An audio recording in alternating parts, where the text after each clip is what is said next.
સુરત મહાનગરપાલિકાના આરોગ્ય વિભાગે પાંડેસરા વિસ્તારમાં કેરી વિક્રેતાઓને ત્યાં સઘન ચેકિંગ હાથ ધરી 5 કિલો કાર્બાઇડ કબજે કર્યું હતું અને 7,000 કિલો કાર્બાઇડથી પકવેલી અખાદ્ય કેરીઓ કબજે કરી તેનો નાશ કરાયો હતો। કેરીની સિઝન શરૂ થતાં જ સ્વાદ રસિયા સુરતી લાલાઓ ઊંચા ભાવે પણ કેરી ખરીદી તેનો સ્વાદ માણતા હોય છે।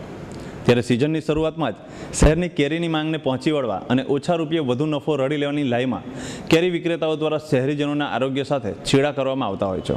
કેરીના વિક્રેતાઓ કાર્બાઇડ કેમિકલની મદદથી કેરીઓ પકવી શહેરીજનોને પધરાવી રહ્યા છે અને શહેરીજનો હોંશે હોંશે આવી બિન આરોગ્યપ્રદ કેરીનો સ્વાદ માણી રહ્યા છે। જોકે સુરત મહાનગરપાલિકા દ્વારા પણ આવા વિક્રેતાઓને છાવરવામાં આવે છે અને સમયાંતરે કામગીરી બતાવવા થોડા ઘણા કેરી વિક્રેતાઓને ત્યાં છાપા મારી થોડો ઘણો જથ્થો નાશ કરવામાં આવે છે અને સંતોષ માની લેવાય છે। આવું જ કંઈક સુરત મહાનગરપાલિકા દ્વારા ગુરુવારે કરાયું છે।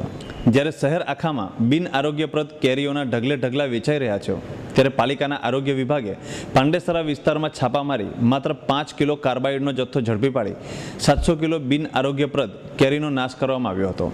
ત્યારે સહજ રીતે મનમાં એક પ્રશ્ન ઉઠે કે શું માત્ર પાંડેસરામાં જ બિન આરોગ્યપ્રદ કેરીઓ વેચાઈ રહી છે કે પછી બીજા વિસ્તારમાં કાર્યવાહી કરવામાં પાલિકાને રસ નથી।